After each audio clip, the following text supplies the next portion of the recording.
Welcome to this week's RuneScape Podcast. I'm your host, Mod Matt He, and first of all, we're straight across to Mod Osborne and Law Corner.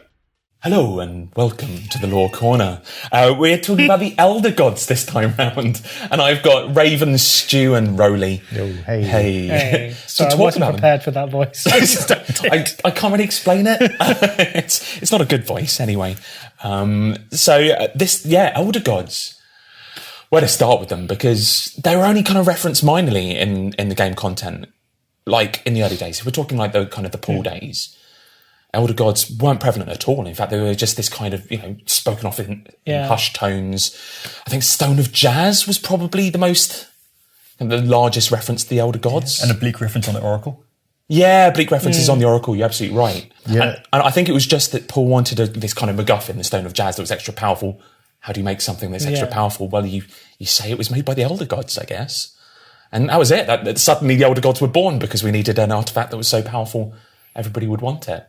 So, hey, we now had Elder Gods. And then I think it was Full that next came into play. Yeah, that was my fault. Go for it. It was awesome. I was actually able to name the second Elder God because the only one we knew about initially was Jess. And this was the most obscure place you could possibly find this bit of content. When I did the Brink of Extinction, there were these bookcases that you could get little bits of lore out of, and then there was this one bookcase at the end which you couldn't translate, and players felt that this was something that obviously they just hadn't found the solution to yet, and they wanted some way to get it. So I created this rather elaborate treasure hunts in order to find the thing, and we needed some lore to put on there. And it was at the time when you were working out the details of who the Elder Gods were going to be and starting to seed that in.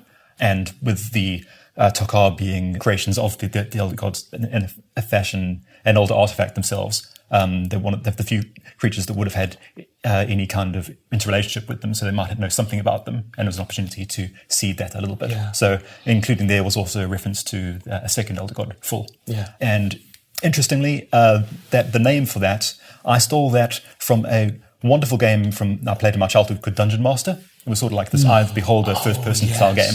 And you made these spells out of runes, and the rune for fire was Full.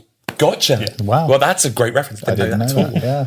Yeah, definitely played that back in the day. So was this at the time that the World Wake was not in development, but we were starting to discuss the Elder Gods? It was just after World Wakes. It was it started kicking up actually from the Elder Kiln as well, with Mod Edam's content, because it was all this kind of like chain reaction of stuff. We knew that the Tsar had been created for some purpose, and so by the Elder Gods that had been mentioned, I think, before, had it?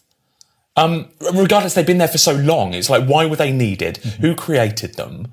And then we started talking about Jazz and what the Stone of Jazz might have been. And we needed to know all of this because of a number of reasons. We knew we wanted to bring Zaros back, but Zaros was ultra powerful. And we knew that Saradomin was once a human. So what was Zaros? And then we're thinking, well, maybe Zaros was a child of an Elder God. So how does that link into Elder God? And then it just kept on talking. We just kept on talking as a group. Yeah, yeah. And we eventually came to the origins of the universe. Yeah. Well, multiple origins of the universe. Indeed, yeah. It kind of got out hand a little bit, but I think it was all really good stuff. And it's given us a wealth of content over the last 3 or so years. Yeah, and stuff that we haven't even got to yet. Yeah, into the future. It's the kind of the story that we haven't told yet. It's that there's this huge kind of kiln of story that we just haven't got to, which is good. I mean, I find it very hard not to reveal constantly. Shush, stop talking. I do recall we had a bit of a struggle with naming the Elder Gods because we had Jazz and Full established. Yeah. And I think at the time we knew we wanted one of them to be the creator of, spoilers, Zaros, Seren and the Majorat. Yeah. And we were thinking Majorat Ma. It's obvious, Ma. But I think we were also going for that whole using every vowel. We wanted to have one for each vowel. Trying to fudge it to fit. Yeah. So I think at one point she was Mo, wasn't she? Or Mo. Mo, which people would have always changed to Mo, which wouldn't have worked. So we didn't force that one, and it was the right decision. I think so. Well, I like that there is effectively one for every vowel, and Ma, because she is slightly kind of off, slightly broken. She's a rebel. She's the rebel of that. She's the young one of the group, and she's just acting out a little bit. It was quite nice to write a little short story for Eric Eridan off the back of the eBay auctions that went into a little bit of her rebellion the first time that she really kind of peeled off, which was nice. If you can get your hands on that, probably the rarest of all lore, since it went to one person. Was that the one you speed read? Yeah, speed read. So it's available somewhere. Yeah, and we've always talked about there may have been other elder gods in the past. You never made it, and that's another thing we've talked about, which is great. We've This pool of story. referenced certain numbers. Yeah, indeed.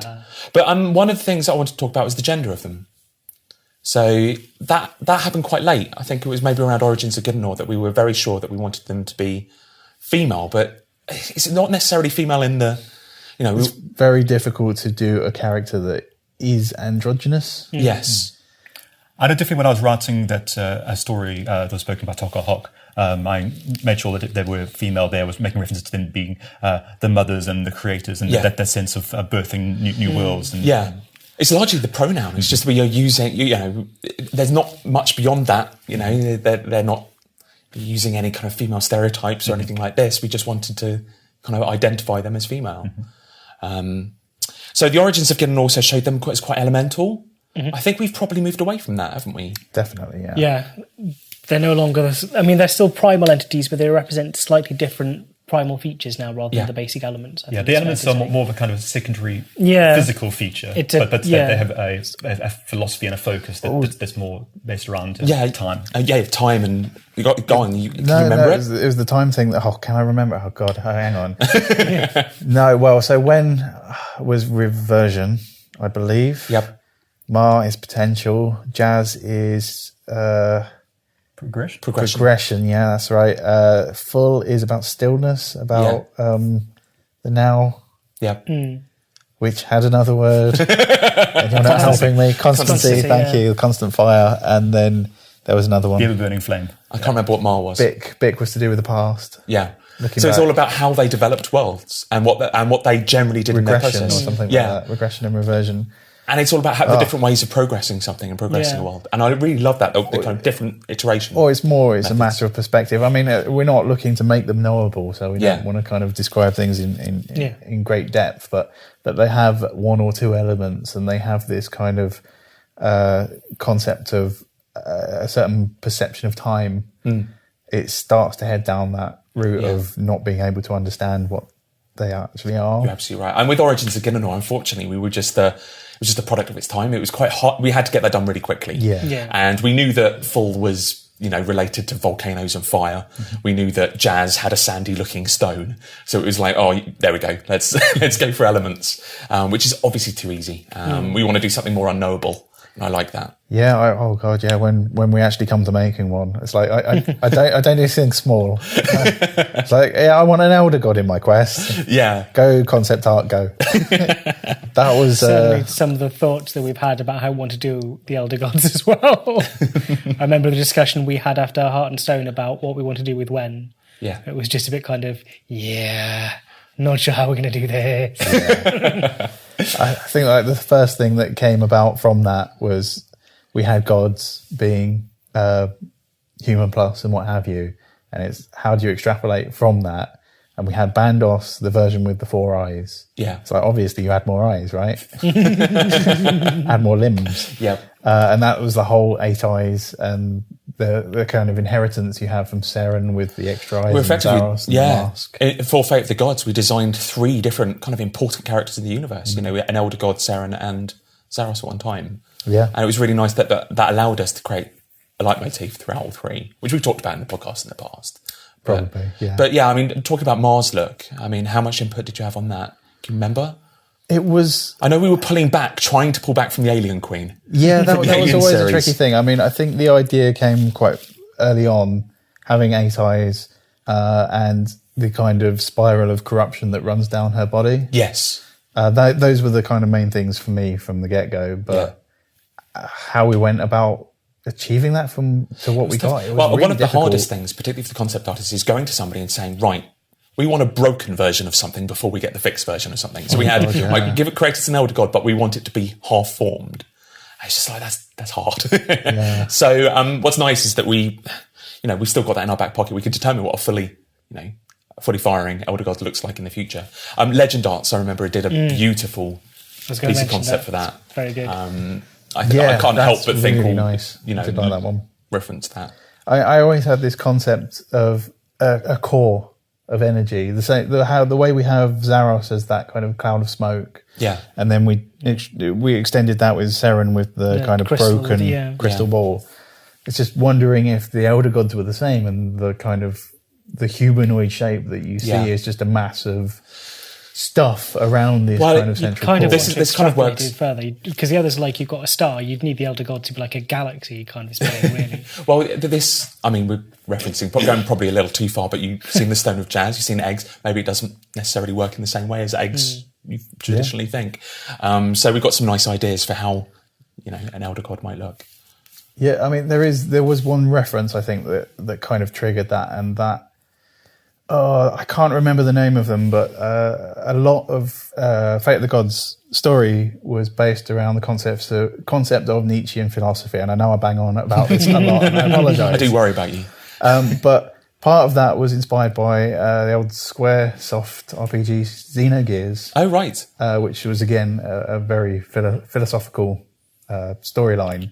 And there was a council of elders that kind of oversaw and manipulated everything, which is clear themes for Zaros. And they were just this kind of floating waveform of orbs. So there's your little reference insight there. Word. Right, that's where it's come from. So go play Xenogears. That's all I'll say, and I'll shut up about it now. But the future of the Elder Gods, it's one of our 3 pillars. We know that we want to do it. I remember after Heart of Stone, we were struggling to keep all 3 of these plates spinning, and it was a case of, to do them justice, we really wanted to do one at a time. So Elder Gods are in the distance. Yeah. I think it's fair to say. I think it's fair, yeah. Yeah, but Heart of Stone is just that kind of first exploration of it. Yeah. It's intended to be since a lot of the stuff we were doing with the kind of the 6th Age stuff relied on knowledge of the Elder Gods. I realised one of the biggest complaints about Heart of Stone was, like, the high-level players already knew this or felt that it wasn't lore that people should have. But it's kind of crucial now that people know of the existence of the Elder Gods. They know of, like, the Stone of Jazz, of these sort of things. So it was kind of bringing that knowledge to make it available to everyone and killing off a signature hero. I know people have qualms, or some people have qualms about the 6th Age, but that's what it really was about. It was about bringing a lot of that kind of the high-level storyline down to the lower levels so that everybody can explore it just in a different time frame. So, that was the intention. But one of the tough bits for us, apart from their size, or potential size, you never know, is, where do you go from an Elder God? Power creep is always a concern. And we're aware of it. Yeah, fully aware of it, and we have plans for dealing with it. We actually know where to go beyond those 3 pillars. And it's not, again, like Elder Gods is a nonsense, right? Yep, it's not going to be that. There are different ways to progress a storyline. Indeed, yeah.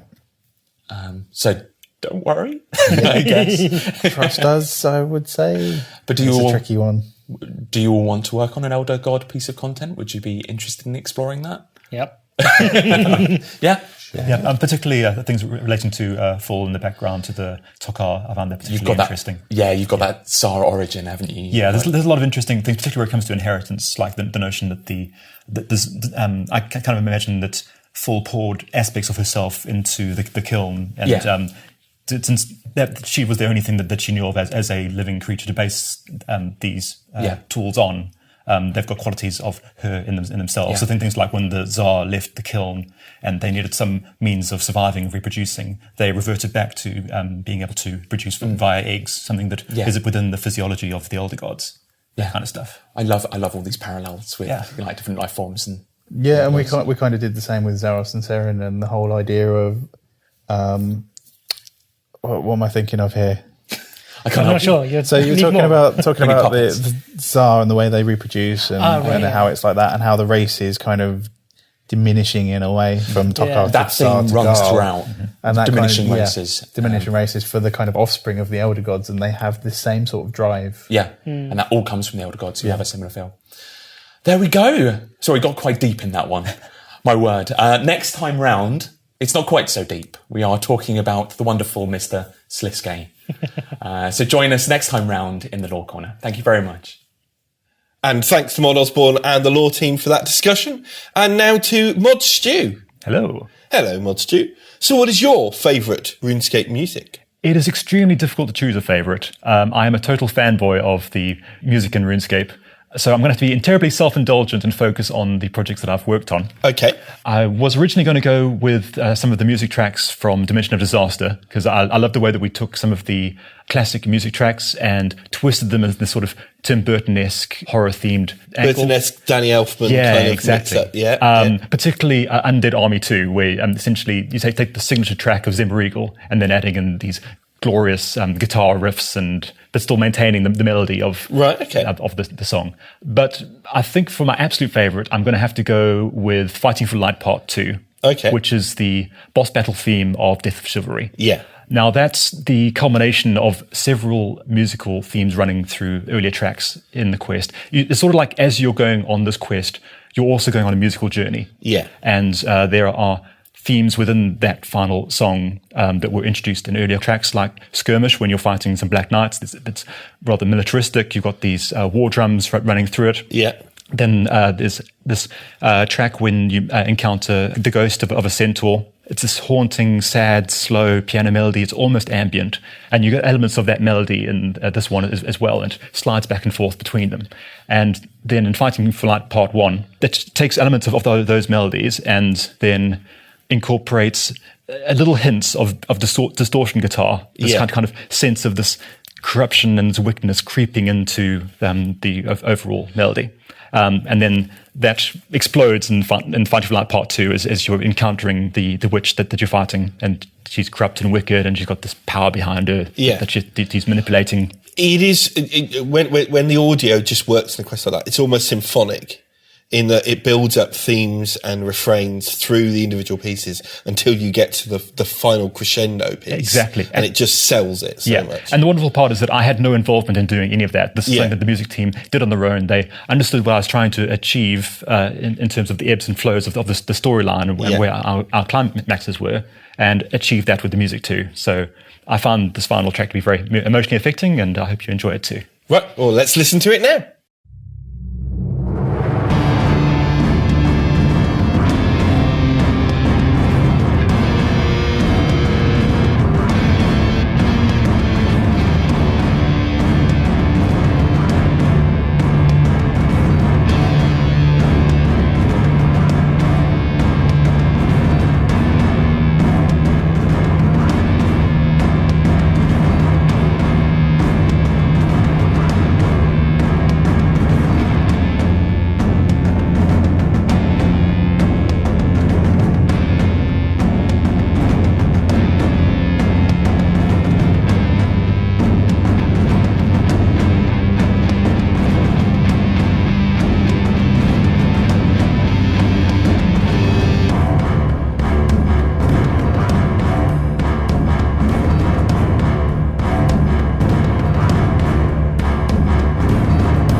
What an awesome piece of music. So now we'll go across to Mod Infinity and the customer support team. Hello and welcome to the customer support segment of this podcast. Today we'll be talking about the macro ban review initiative we've been running here in customer support, as well as providing an update where we're at. So before we get into that, I'm joined here by Mod Kelvin, hi. And Mod Steve W. Steve, back for another podcast. Really looking forward to this one actually, because there's so much talk about this. So yeah, it's been a really good one to nail today. All right, cool. And I'm Mod Infinity. So let's kick off, Kelvin. So for those who don't know what we're talking about when we say kind of macro ban review initiative, kind of what is it? What are we talking about? So we have a situation where players may have a macro ban offence on their account. However, that offence wasn't committed by the owner of the account. Now, that could be because the account has been shared over time, the account could have been sold, or it could have been genuinely hijacked and the information could have been kind of compromised and someone else has got on that account. Yep. So then botted on that account. So the original owner eventually gets back in control of that account and sees that they're banned. And currently, the customer experience from that point of view isn't great. There's no direct way for them to contact us. We don't generally respond to bans. And what we've done is experiment over time with different ways to try and identify these banned accounts and help them out and get them back into game and playing. All right, Kelvin. So I know that we've tried quite a few things in the past. Can you just give us kind of an overview of what those things were and why they didn't work? Yep. Okay. So, I mean, if we go back 5, 6, 7, 8 years ago, we had ban appeals. So anyone who had a ban on their account could appeal. Now, we did actually get into a situation where we were spammed by literally tens of thousands of ban appeals every single week. And it became a situation that we couldn't deal with. And the other side of it as well was that the vast majority of those people sending in those appeals were spurious claims. The offences were genuine. They had been committed. They weren't hijacked. They weren't committed by anyone else other than the owner of the account.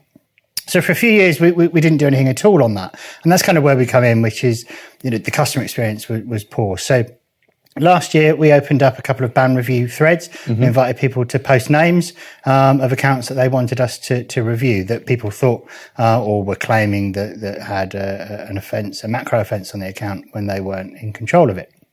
Again, similar thing though, we were spammed by, again, thousands of people putting a spurious claim in there. It wasted a lot of our time, but we didn't want to give up.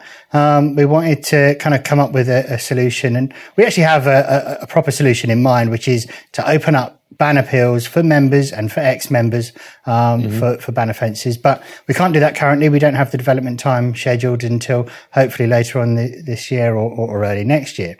So at the minute, we've kind of got an interim solution, which isn't perfect, but we think it's better than doing absolutely nothing. We don't want to ignore these people.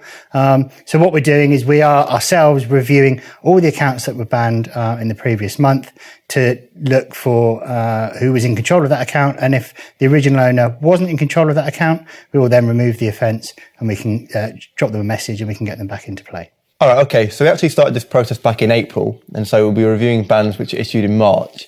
So can you talk about what we kind of identified and found, kind of looking at those bans in March? Okay. Yeah. So we had about 350,000 accounts banned for macroing in March.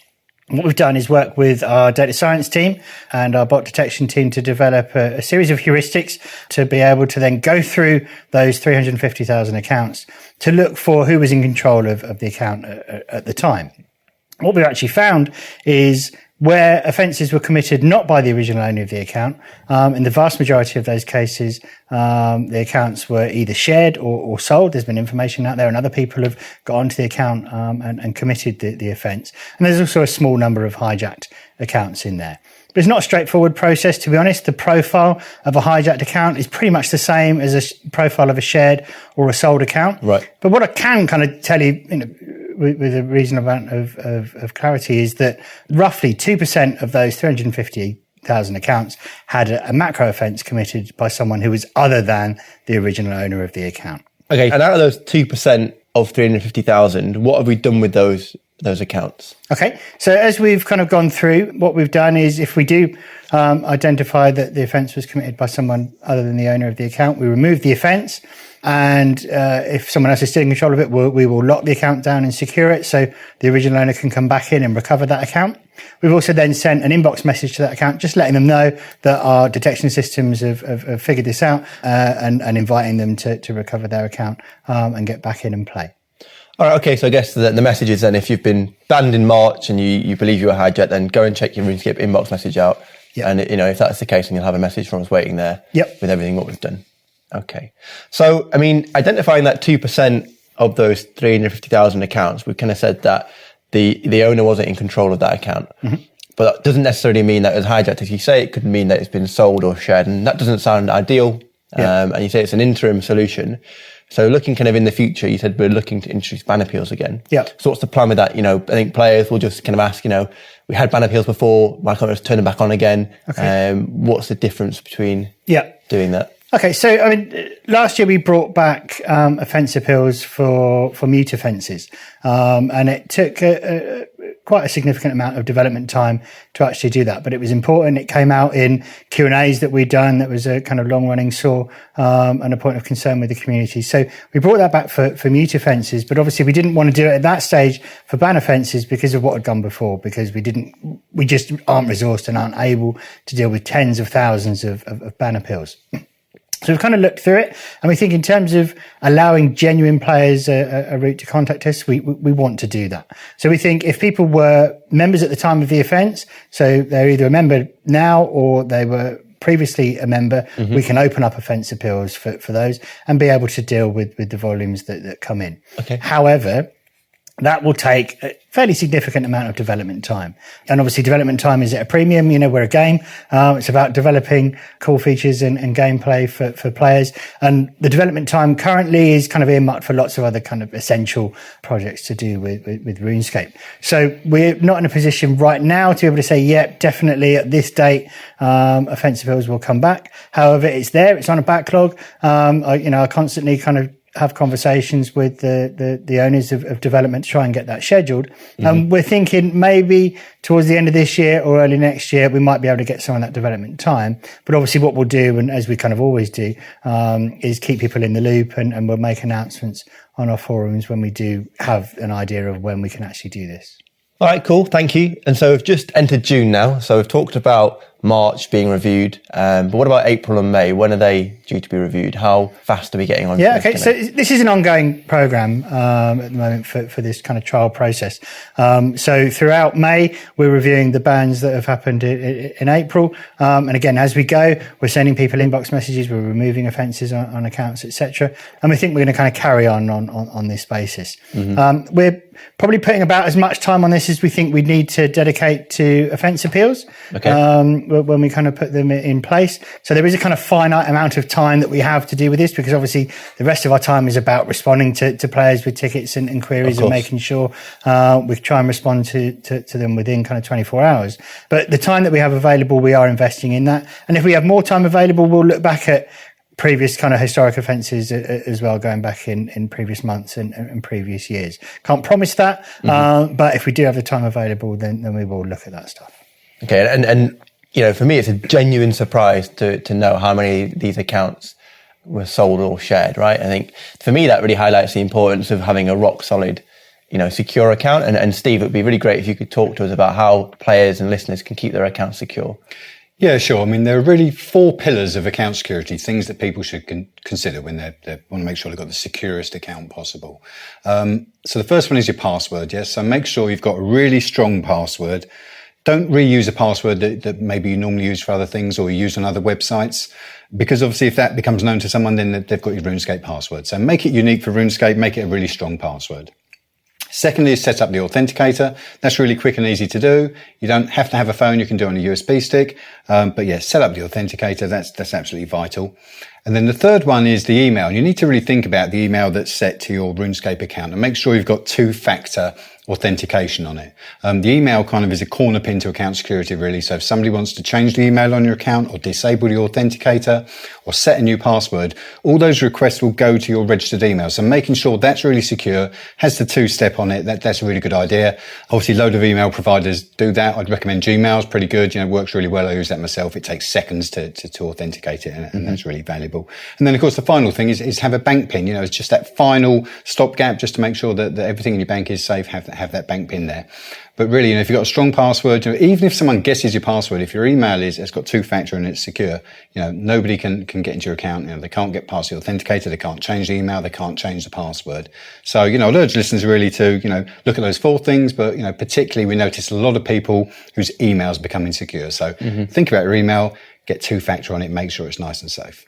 Brilliant. Some top tips there, Steve. Thank you. So, Kelvin and Steve, I want to jump into a quick fire question round now about the macro ban review. You're both welcome to jump in, and I'm going to put myself in the shoes of a player. Okay, so I didn't cheat and I got banned. You made a mistake. What's your response to that? So for a start, that would be a terrible business model to just ban customers that hadn't done anything wrong. You wouldn't find any business in the world taking that approach, and it's not something we would ever want to do. It just doesn't make sense. So, you know, we manually check all of the bans that are applied. So they're checked by specialist staff. They make sure the ban is absolutely right. And then on top of that, we have like an internal sampling process as well. So we have people actually taking, you know, another look at that account and making sure the ban is absolutely right before it's applied. So through that kind of manual checking process and our internal sampling and just a general principle that we don't want to ban people who haven't done anything wrong, you know, that's the things we have in place that make sure we're as confident as we can be that, you know, when bans are applied, they are correct. Okay, so I'm going to call BS on that because in March, Kelvin said that we banned 350,000 players. So are you telling me that, you know, we went through 350,000 bans and made sure they were correct?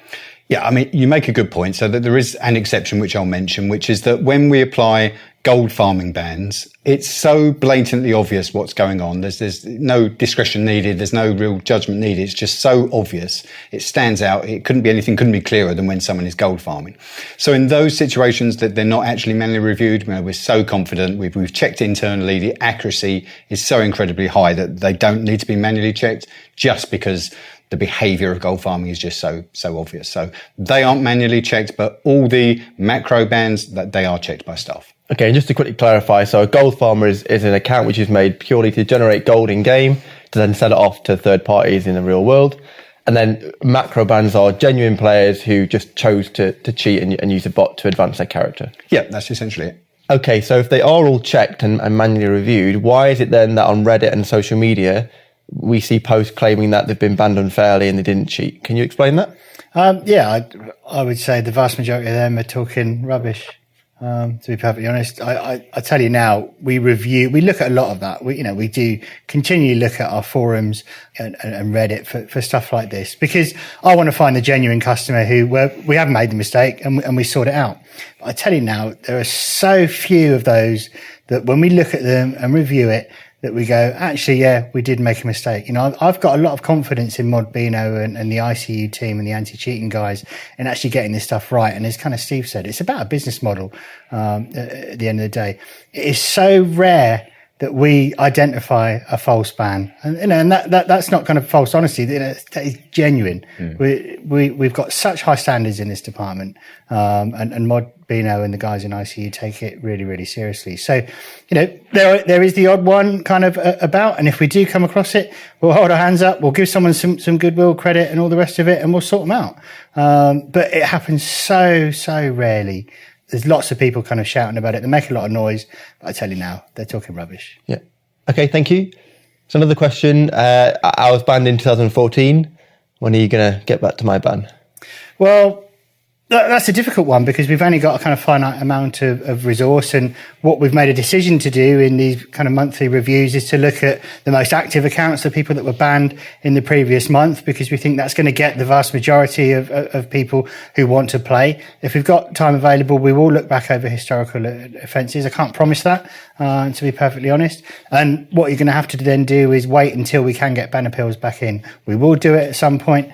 Either later on this year or next year. But, you know, unfortunately, you will kind of need to wait for that. All right, thank you. But it will be coming. Cool. So I was hijacked in March and I was banned in March, but you haven't sent me a message and my account's still banned. What's going on? Well, I suppose, this is an interim process. It's not perfect. It's not the best solution that we can possibly come up with. It's the best thing that we think we can kind of come up with to deal with the vast majority of people right now.